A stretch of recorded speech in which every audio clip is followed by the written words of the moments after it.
Hare Krishna. This is Krsnendu here, and today we are going to read from the introduction to Bhagavad-gita as it is. By His Divine Grace A.C. Bhaktivedanta Swami Srila Prabhupada. We'll start with Jaya Radha Madhava. Jaya Radha Madhava Kunja Bihari Jaya Radha Madhava Kunja Bihari Gopi Jana Vallabha Girivardhari Gopi Jana Vallabha Girivardhari Yashodanandana Braja Jana Ranjana Yashodanandana Braja Jana Ranjana Yamuna Tira Vanachari Yamuna Tira Vanachari Jayarada Madhava Kunjabi Hari Hare Krishna Krishna Krishna Hare Hare Hare Rama Rama Rama Hare Hare Hare Krishna Krishna Krishna Hare Hare Hare Rama Rama Rama Hare Hare Hare Krishna Krishna Krishna Hare Hare Hare Rama Rama Rama Hare Hare Hare Krishna Krishna Krishna Hare Hare Hare Rama Rama Rama Hare Hare Hare Krishna Krishna Krishna Hare Hare Hare Rama Rama Rama Hare Hare Jaya Vishnu Pad Paramhamsa Rajikacharya Astotra Shadashi Shimad His Divine Grace A.C. Bhaktivedanta Swami Srila Prabhupada Ki Jai Ananda Koti Vaishnavrinda Ki Jai Namacharya Srila Haridas Thakur Ki Jai Prem Sikaho Shri Krishna Chaitanya Prabhu Nityananda Shri Advaita Gadadha Shivas Adi Gaura Bhaktivinoda Ki Jai Hare Krishna Krishna Krishna Hare Hare Hare Rama Rama Rama Hare Hare Om Namo Bhagavate Vasudevaya Om Namo Bhagavate Vasudevaya Om Namo Bhagavate Vasudevaya. So today we are reading from Bhagavad-gita as it is. Introduction. Let's make that smaller so you can actually see it. It's nearly there. Okay. If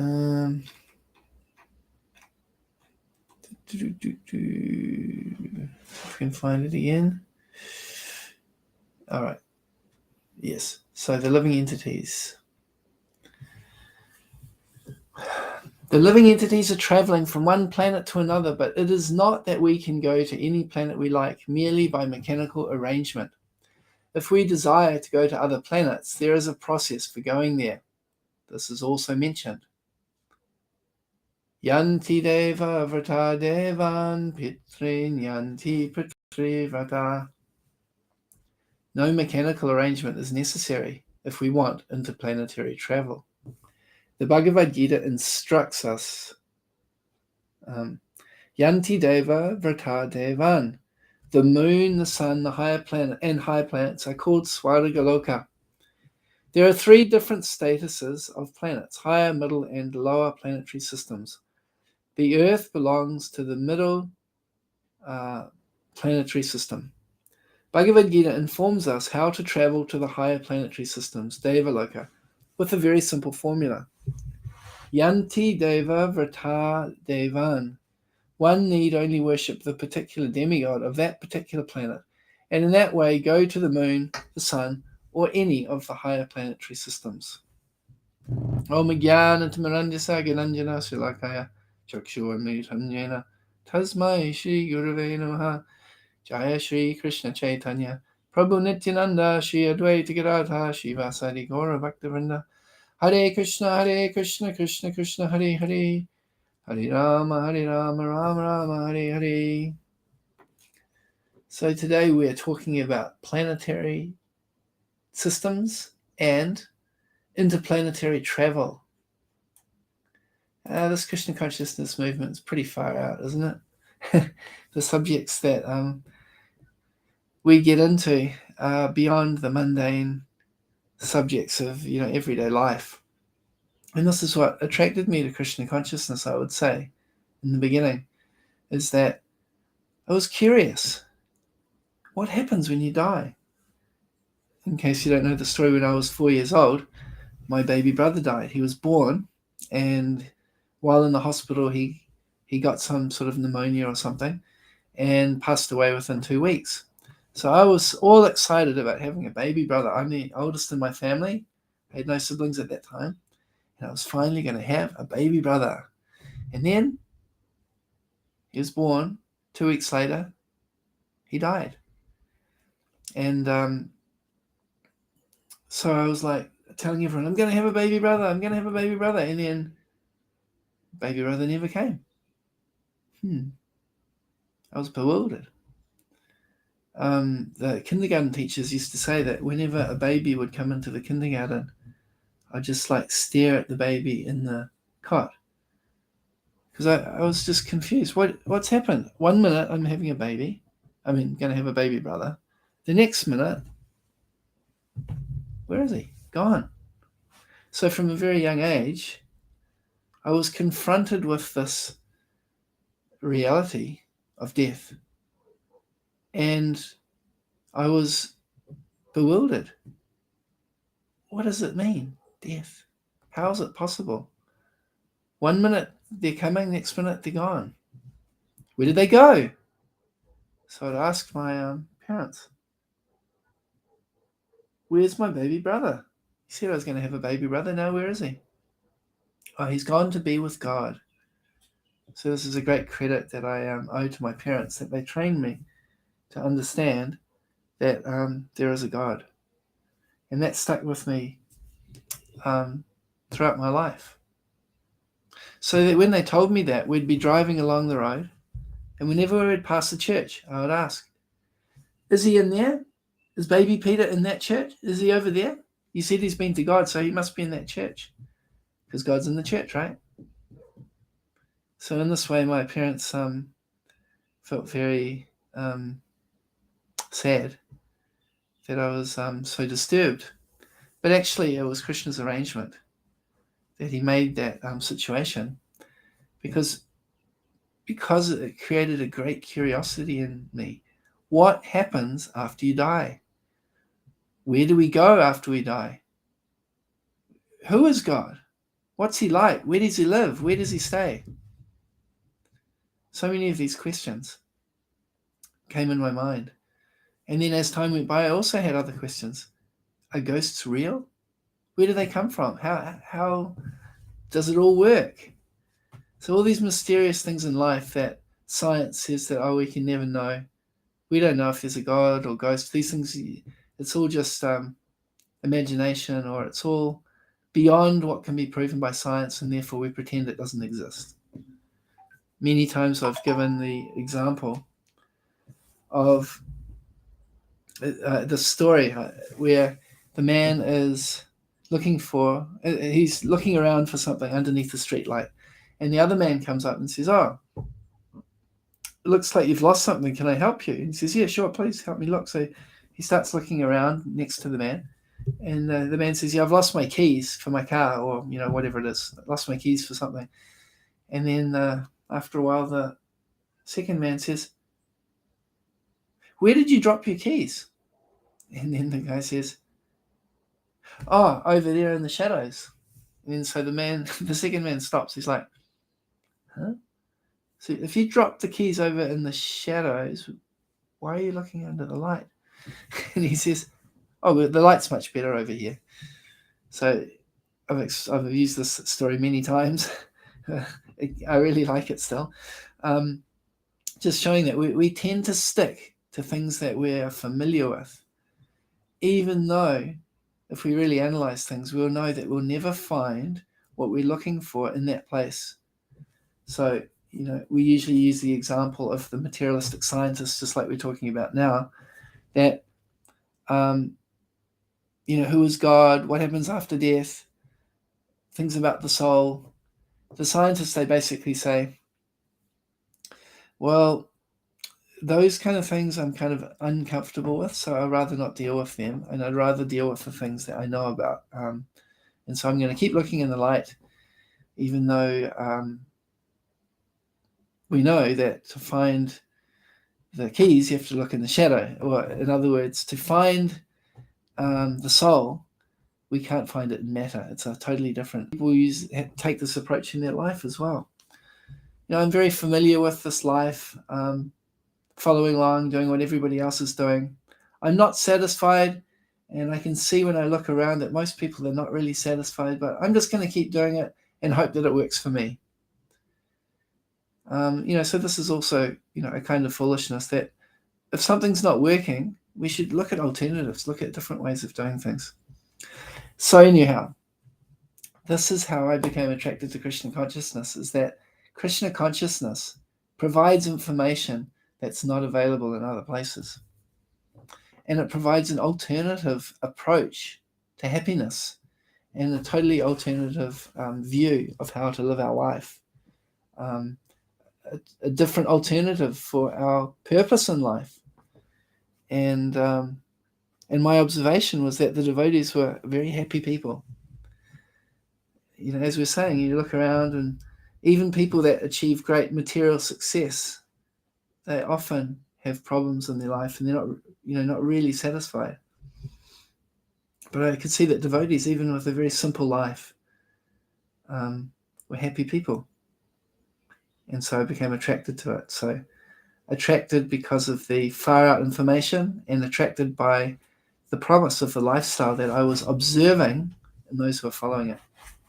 So one of the interesting subjects that Krishna consciousness talks about is interplanetary travel, life on other planets. The first book I read, I'm sure you just guessed it already, right? Easy Journey to Other Planets. I was super excited about the idea of astral travel. You just kind of like close your eyes and travel somewhere in your subtle body. So I was reading this book thinking, I'm going to learn how to do astral travel. It wasn't what that book was about. I read the whole book. And what did Prabhupada say? You can go to other planets. But why would you want to? It's a waste of time. You'll have to come back. Instead, find a place that you can go and stay. A place where you can be fully happy. So I was a bit disappointed, I have to say, after reading that book. It's like, I didn't learn how to astral travel. So then the next book that I read was called Path of Perfection. It had a white cover, and it had a picture of a man sort of thinking about life, I think, on the front. So with a very clear title, I understood that when I read this book, it's going to tell me how to live my life in a way that I can have a perfect life. I can achieve the ultimate goal of life and be happy, basically. So what did that book say? On every page, it said, chant Hare Krishna and follow the 4 regulative principles. Next page, chant Hare Krishna, follow the regulative principles. And in this way, you can understand God and be happy. So that one, because of the repetition, every page telling the same thing, I got the idea. maybe I should chant Hare Krishna and follow the 4 regulative principles and see what happens. So this is how the title of a book can often set our expectations, and we can sometimes be disappointed. But when the title is a very good match and we read it and we get exactly what it says on the title, it can be very satisfying. And that was my experience. So from then on, I used to read Bhagavad-gita every day, maybe one verse. I used to chant one round. And that's how my life began. So getting back to Easy Journey to Other Planets. Here, Prabhupada is saying that planetary travel is possible, but not by mechanical arrangement. So this is one of the very controversial subjects that Prabhupada spoke about. It's very challenging for many people, even devotees who chant, that are initiated and so on. They find these statements that Prabhupada made to be like, whoa, this is kind of like out there, you know.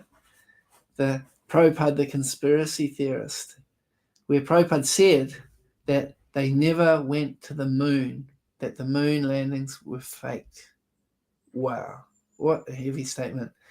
You know, especially for those of us who grew up in that era.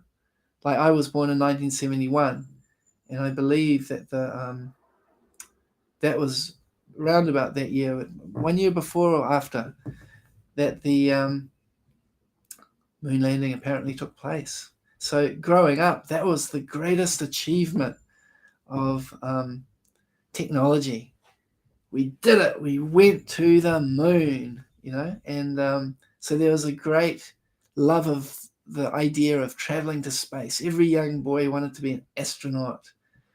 You know, there was lots of movies and TV programs about traveling in space. Even the Muppet Show, Pigs in Space, I think. Anyway, you know, you had Star Trek, you had Star Wars, you had a lot of these programs. And so there was a great excitement about traveling to other planets, especially Star Trek. The whole premise behind Star Trek is these people from Earth going in this special ship, spaceship, and traveling to different planets and meeting different forms of life. And there's that famous line where I think they had the different characters, Captain Kirk and Scotty. Scotty was in control of the device that would beam the people up or beam them down from the planets they visited to. So this is, Captain Kirk would say, "Beam me up, Scotty," and they'll disappear from the planet and reappear inside the ship. So one of the famous lines from that TV program is, "It's life, Jim, but not as we know it." And that was quite an interesting statement, because that's what Prabhupada taught us as well. That throughout this universe, there's many different planetary systems. And each place has got its own environment. And according to that environment, there's different forms of life. We can see practically that in the cold countries, there's particular types of creatures that are adapted, you can say. In the modern, in the evolutionary understanding, they say that the animals have adapted to their environment. We might say that Krishna has designed these creatures so that they are well suited to that environment. Like a polar bear, you know, is got a very thick coat of fur and a good amount of fat on their body to keep warm. This is a cold environment. You can also look at a whale or a fish.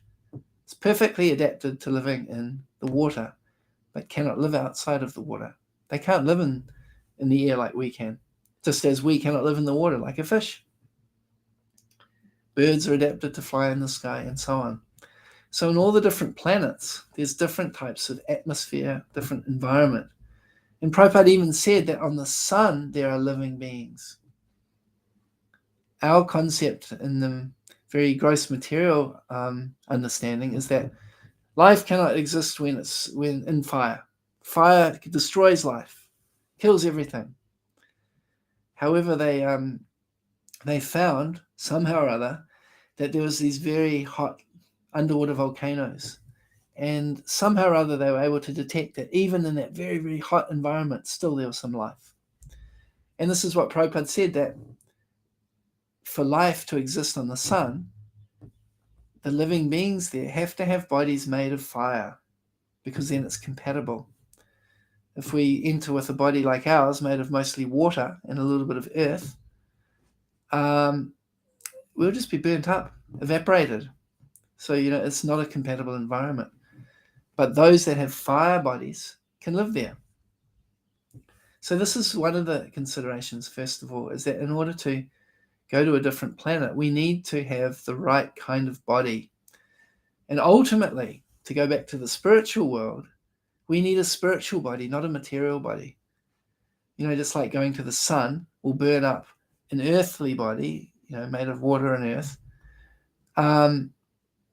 In the same way, to go to the spiritual world, we can't have any material body. It has to be a purely spiritual body to exist there. So this is one of the qualifications in order to travel, that we need a particular body. Now we can see that the scientists, the technologists who went to the moon, just giving the credit that perhaps they did, in order to exist in an unfamiliar and a foreign environment, they needed to wear suits so that they could survive in an environment their body wasn't designed for. The same way that if someone wants to go into the ocean and go deep down, they need to have a special suit or a special vehicle that provides oxygen and so on, that they can survive there. So in the same way, when they went to the moon, they had to have all these suits and so on. Sometimes some people say that when it shows people on the space stations out in space, they say that actually that is just people in a big swimming pool, and they're just pretending to be in space. And the evidence that they give for that is that sometimes you see these bubbles of air floating up in front of the mask of the astronaut. So they're saying that actually this is just kind of like a trickery, and that the bubbles show that they're just cheating everyone, basically. And Prabhupada said that the astronauts can't go to the moon. So there's a few different possible understandings, and I know that Chaitanya Charan wrote a very nice article about this, because one young science student, was finding it really difficult to grasp this idea that the moon landing was completely faked. And so, because as I said, as a scientist, this is something to be very proud of, that we've achieved this great accomplishment. So Chaitanya Charan presented several possibilities based on Prabhupada's words. So the first one is that Prabhupada said it was faked. And there's a few different examples where he said that. One where he said that he was reading an article that said something like, it's very much like the Arizona desert. And Prabhupada said, just see, it is the Arizona desert. But they're saying it's like that, as if they're saying, I'm not stealing bananas. When someone's stealing and you come into the house and they immediately turn around and go, I'm not stealing. It's because they are stealing. If someone is, completely honest, they don't sort of say things like that. So this is one of the comments that Prabhupada made, that by mentioning the Arizona desert, and we've heard about this place called Area 51, it suggests that perhaps that's where this whole thing was staged. I can't off the top of my head remember the arguments that Prabhupada gives for the moon landing being faked. It's been a while since I dug into the subject. But there's some philosophical reasons why Prabhupada gave. He said that if you're not qualified, you can't enter there. Just like we've all experienced over the last couple of years, we may want to travel to America, or someone may want to come to New Zealand, maybe the best example. You cannot come to New Zealand even now, unless you're a New Zealand citizen. There's very strict regulations in terms of visa controls and so on. And in the last 2 years, even New Zealand citizens couldn't come back to New Zealand, without going into like a lottery and then having to do quarantine before entering the country. So this is the example Prabhupada also gave, that in order to go to the moon, you need to have the visa. You need to be qualified. You need to be given the permission by the authorities of that place. And what are the qualifications? Well, the qualifications are advancement of consciousness, we could say. The moon is a heavenly planet, and someone can't just gate crash that place.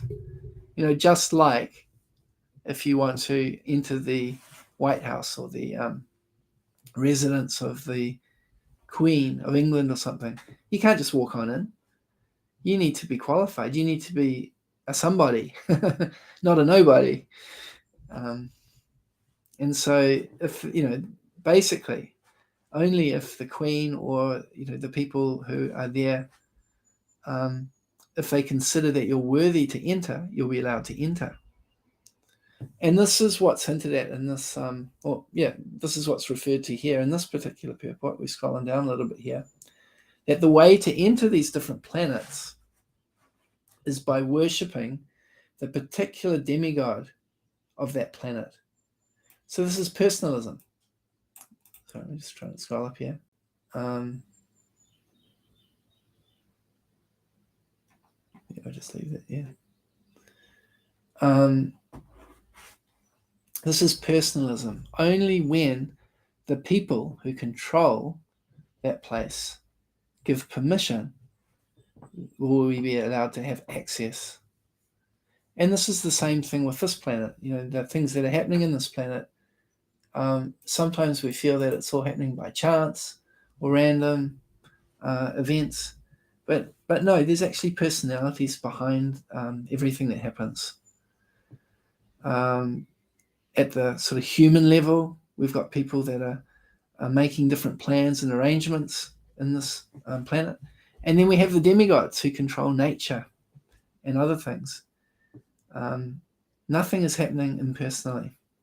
So, going back to Chaitanya Charan's explanation about the moon. So first consideration is that the moon landing was faked. And this was Prabhupada's main,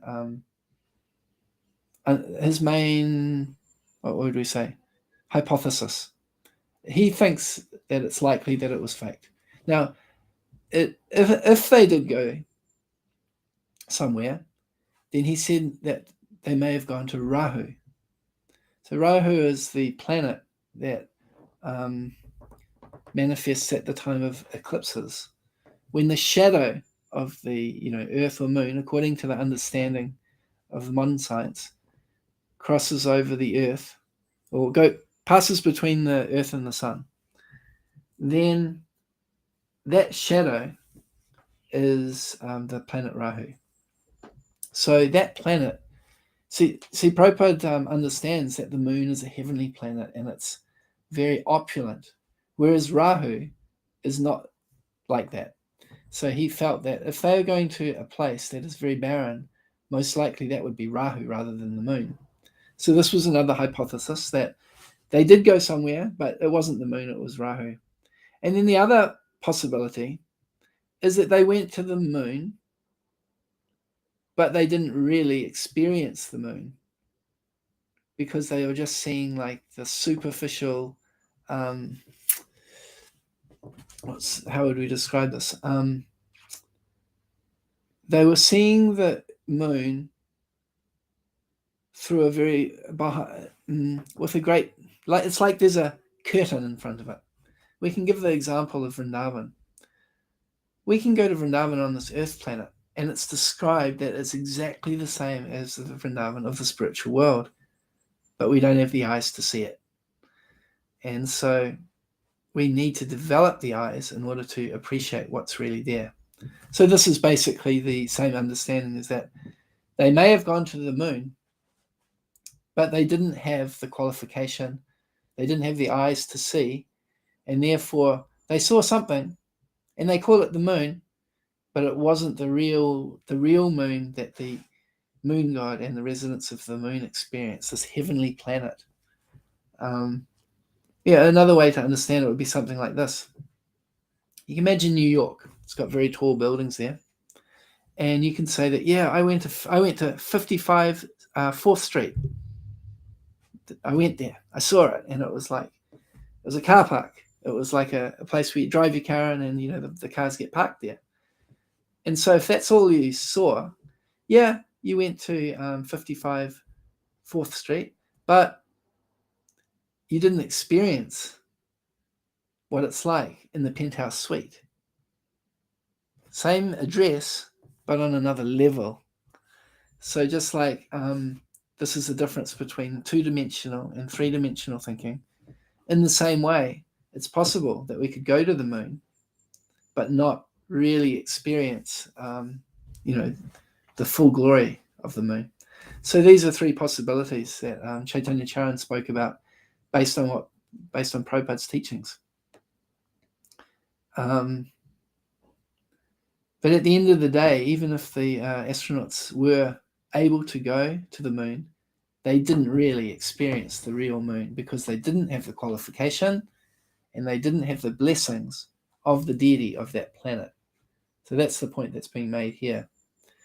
That the Swarga Loka, this moon, is a heavenly planet, and we humans are from the earthly planet. So we're generally not qualified to go to the heavenly planets. Otherwise, we'd be there. And so without getting the blessings of those who are in control, we can't achieve anything. And we can see in everyday life, this is how it works as well. Even from the point of view of a temple, you go to a temple, if you upset the temple president or the temple council, you're not going to be able to, get very far. But if you can cooperate with them and become friends with them and, show that you want to help them and that you have their interests at heart and that you're on the same side, and you can work together, then you're much more likely to get facilities and support for different ideas that you have. So this is ultimately coming back to personalism, not by mechanical arrangements. And so, let's just extend this analogy a little bit further as well, talking about a temple, something practical. We can't create communities just by some mechanical structure. Like, okay, we're going to have a temple president, we're going to have secretary, treasurer, then we're going to have heads of department. Just having those things does not create success. It's the relationships and the trust and the caring for each other that makes the difference, the real personalism. The same thing like with the government of a country. Prabhupada would say, that, he would criticize governments and so on. But he would also say that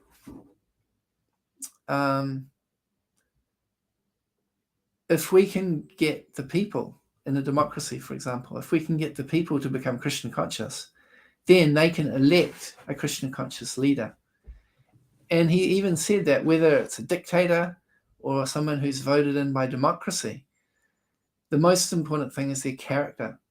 So if a person is actually Krishna conscious or at least developed in character, there's a chance that there can be success in their leadership. But otherwise, what generally happens is people become unsatisfied with a particular leader. They kick them out, put another leader in who turns out to be just as bad as the one before. So it's often not the sort of philosophy of the parliament, of the politicians. The real important factor is the character, because the character is what determines how well people can get on with each other. And ultimately, in Krishna consciousness, it's based on yajna. The more we surrender to Krishna and sacrifice for Krishna, the more reciprocation we get and the more abundance that comes. So if we have leaders of society who are not thinking about how to serve the Supreme Personality of Godhead, then they're incurring debt. Just like now we can see that countries are putting themselves more and more into debt. And the only way to get out of debt is by repaying the debt, or at least making that endeavor. So Krishna is giving us so many things through the demigods. And therefore, in the Vedic society, chapter 3, Bhagavad-gita, Krishna says that we must do yajna. We must give to Krishna, otherwise we become indebted. In fact, it says in the Bhagavad-gita that we're like thieves because we're taking what doesn't belong to us.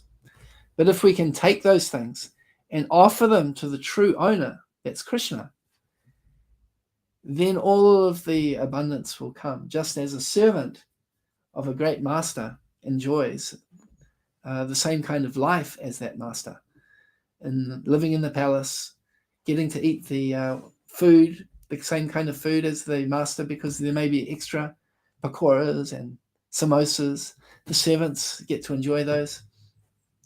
In the same way, when we serve Krishna, we also get the most amazing life. So I haven't seen any comments. If you are interested in putting in a comment, I should have mentioned earlier, please type in something. Different people come and go at different times. But if you have any comments or questions, it's nice to know who's listening, and also nice to discuss different points. So I'll just try to summarize what I've talked about today. So first of all, I was explaining how I got into Christian consciousness because I was looking for answers that were not really given in our mainstream education. Ghosts, UFOs, life on other planets, what happens at the time of death, ESP, telepathy, what do they call it? Telekinesis, these types of things. Very interesting for me. And Prabhupada, through the Bhagavatam, reveals many amazing things in this respect. He's talking about other life on other planets, interplanetary travel. This is what this section that we're looking at today is all about. And so Prabhupada is saying that we can't go to the moon just with mechanical means.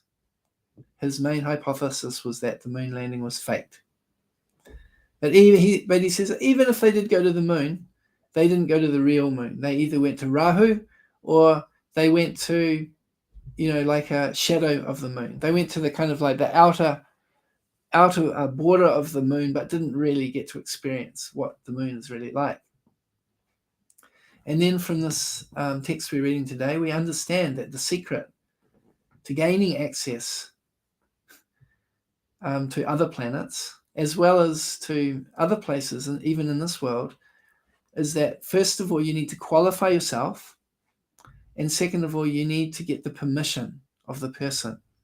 They go together. We need to, ultimately, our access is dependent on the mercy of those in control. And they are looking to see, are you qualified? So if we can become qualified, then we can gain access, whether it's to visiting Queen Elizabeth, or whether it's going to the moon planet. In both cases, we need to have a certain qualification, and we need to get the blessings of those personalities who are in charge of that. So this is the personalism aspect.